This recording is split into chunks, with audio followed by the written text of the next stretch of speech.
Hey guys, it's Mike from In-Home Golf. We are here in Monmouth Beach, New Jersey. We are on day 2, wrapping up an install. Let's go check out what our certified installers were up to.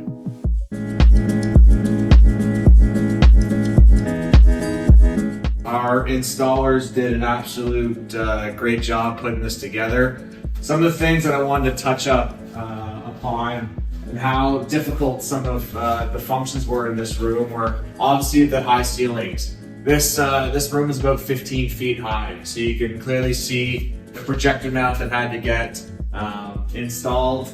And even with the Uneekor EyeXO that was used here, we had to build a frame to meet the requirements between the EyeXO, which is 9 and 10 feet in the ceiling.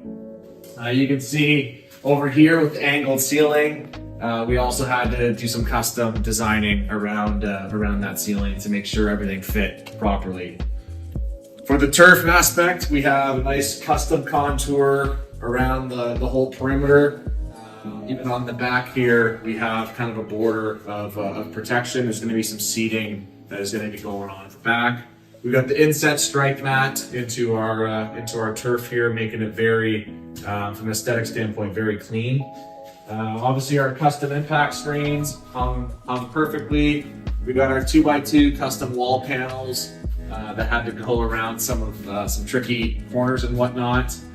Over here, we have our custom curtain. Our customer wanted a little bit of area to see guests walking in, and there's going to be a nice bar over here as well. So good addition there. And then over here is our touchscreen and PC. There's going to be a custom cabinet being built for to hose this probably in the next week or so. But other than that, great work for our team, and looking forward to the next one.